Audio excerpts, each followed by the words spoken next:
chef de secteur des eaux et forêts. Justement, comme précision, qu'est-ce que vous voulez apporter? Donc, on est là aujourd'hui par rapport à une journée de réflexion et d'échange. Cette journée, c'est un cadre qui a été spécifié en tout cas dans le cadre de cette journée-là, pour pouvoir faire participer l'ensemble des services techniques, mais aussi les autorités locales, pour pouvoir réfléchir sur comment protéger les écosystèmes binaires au niveau du département. Donc, c'est ça l'objet de cette journée-là, c'est un cadre d'échange pour voir comment protéger le littoral, comment aménager le littoral et comment aussi protéger les écosystèmes naturels qui sont là-bas.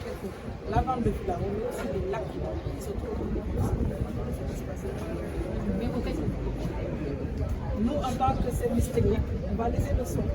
d'abord à ces autorités qui sont là, de définir le dire de réflexion avec les services techniques qui sont là, pour qu'ils nous donnent leurs avis, pour que nous, en tant que techniciens, on puisse faire la part des choses. Qu'est-ce qui est possible de faire sur le plan institutionnel, mais qu'est-ce qui est possible de faire sur le plan réglementaire et qu'est-ce qui est possible de faire aussi sur le plan mais nous, en tant que service de téléphone,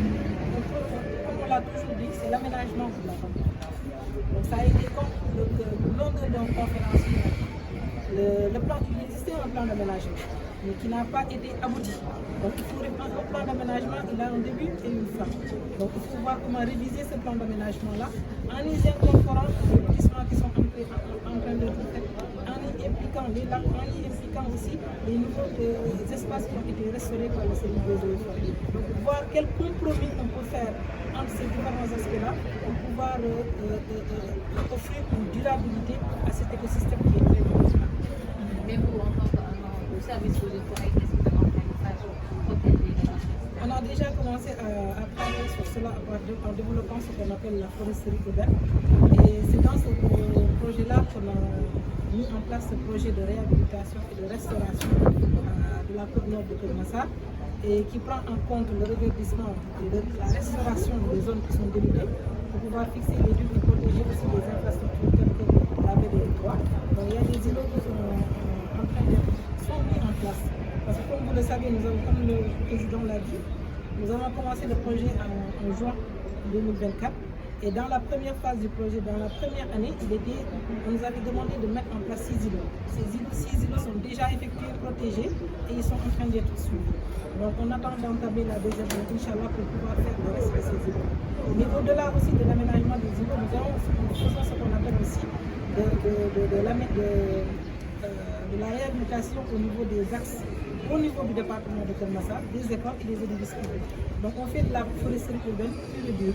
En plus de cela aussi, on fait ce qu'on appelle de l'éducation environnementale. Nous avons un accord de partenariat que nous sommes en train de dérouler avec l'IEF de Kermassar pour impliquer les élèves de 6e. On va suivre pendant 2 ans pour voir si et organiser des concours aussi pour les impliquer dans la conscientisation par rapport aux problèmes environnementaux que vit Kermassar. Donc ça, ce sont grosso modo les différents axes que nous sommes en train de dérouler, et il y a beaucoup d'activités qui ont été faites dans sa première phase et nous comptons de continuer avec la collaboration bien sûr des collectivités telles que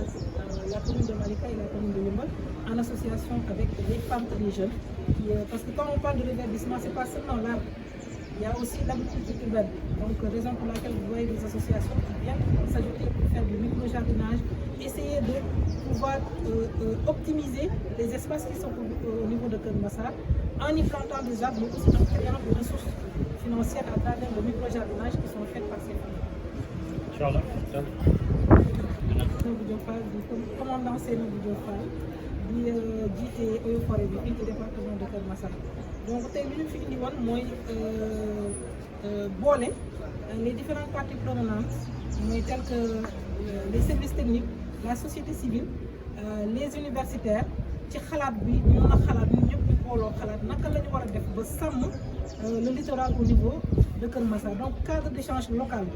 boo xam ne suñu ci paree dañuy gis benn document boo xam ne dañ koy jébal autorité ba nga xam ne lépp li nga xam ne dañ koy liggéey au niveau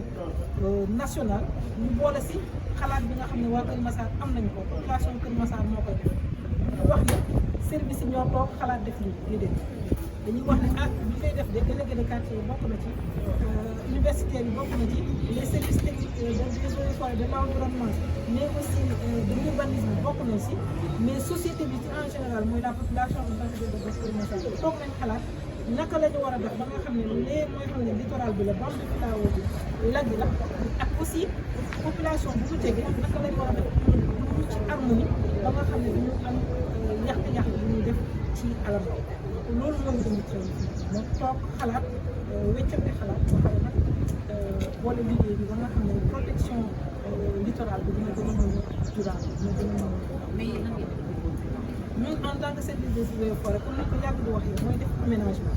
parce que soo jëlee forêt wala milieu naturel il faut nga aménagement surtout en milieu urbain ba nga xam ne dina am benn jeexital sur le plan environnemental dina am jeexital sur le plan économique dina am jeexital sur le plan social ba nga xam ne ñooñu ñëpp loolu yëpp suñ ko impliqué écosystème bi dina gën a mën a law dina gën a mën a dund ba pare dina mën a gën fonction yi muy joué dina ko mën a joué bu mu waree mais yooyu noonu yëpp plan d' aménagement moo ko mën a def mooy document bi nga xam ne dina ko tëgg wax ci ñaata at yan activité la ñu war a def nii lañ koy defee ak ban xaalis bi naka la war a toll pour def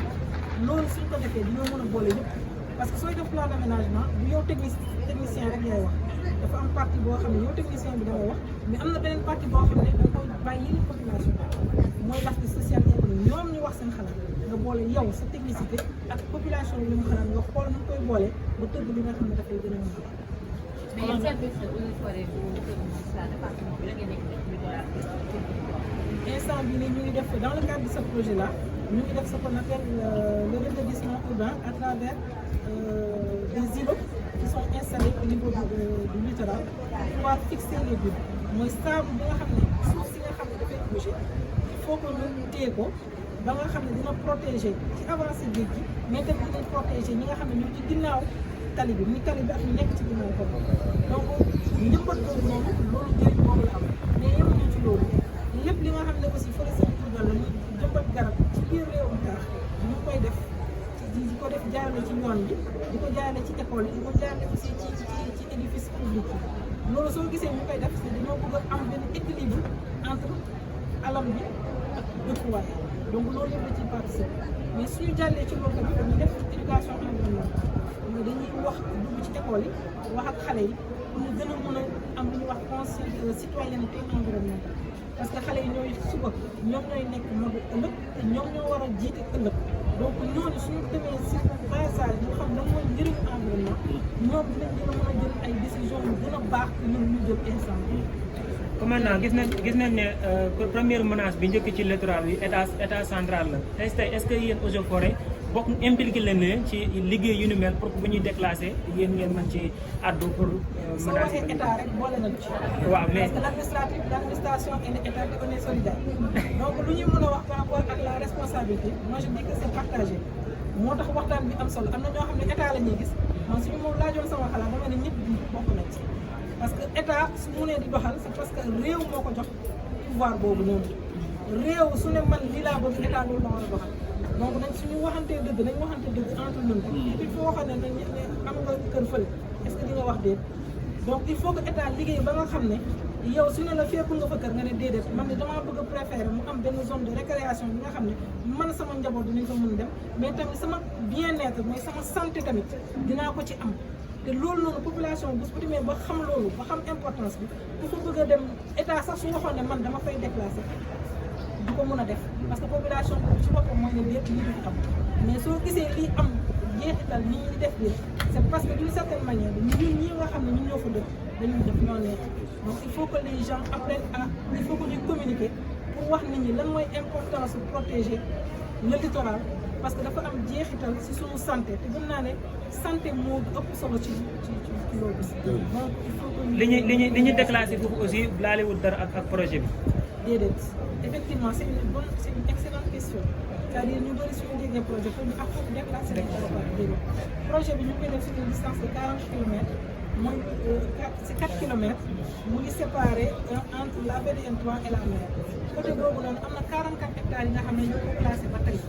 te classé nañ ko dañuy wax ñun waa Eaux et Forêts nañu ko sàmm jëmbat ko reverdir ko parce que su ngeen jëlee entre Malika ak Gadaye foofu presque dafa dénudé su ngeen xoolee suuf ay jalu suuf ngeen di gis te jalu suuf yooyu noonu suñ ko bàyyee noonu rek dafay yàq tali bi commencé na sax ñu xam foofu noonu xam nañ ne chaque jour da ngay gis waa kii waa AGEROUTE pokalin yi ñu jël di génne suuf si alors que loolu garab ñu koy def parfaitement mieux sa mënu ko def garab rek moo ko mën a téye donc au delà de ça aussi dafay lutter di jàpp suuf si soo ko jàppee day tax aussi érosion bi waxuñu du am de mais day ralentir donc ñun li ñuy def ni mooy yéexal li ñuy wax érosion côtière pour mu bañ a gaaw waaw parce que avancé géej pour lu ñu foog ne kenn pour arrêter ko au niveau local mu nit mënu koo def c'est au niveau global la mën a lutter contre l'érosion côtière donc ñu ngi wax ne fonte des glaces la mais réchauffement climatique tàngaayu ndox bi mooy taw yi ndox mi taw ndox bi muy tawee ko day dugg ci biir continent mais loolu su ko fekkee suuf waxuñu du dugg de mais balaa moo dugg dina am résistance donc dafay gën a yéex donc loolu moo tax nit ñi di bugg di téye suuf si au niveau du littoral pour mën a yéexal cette érosion côtière bi nga xam ne c'est un enjeu global ku nekk rek war na ci mën a def sa quelque lay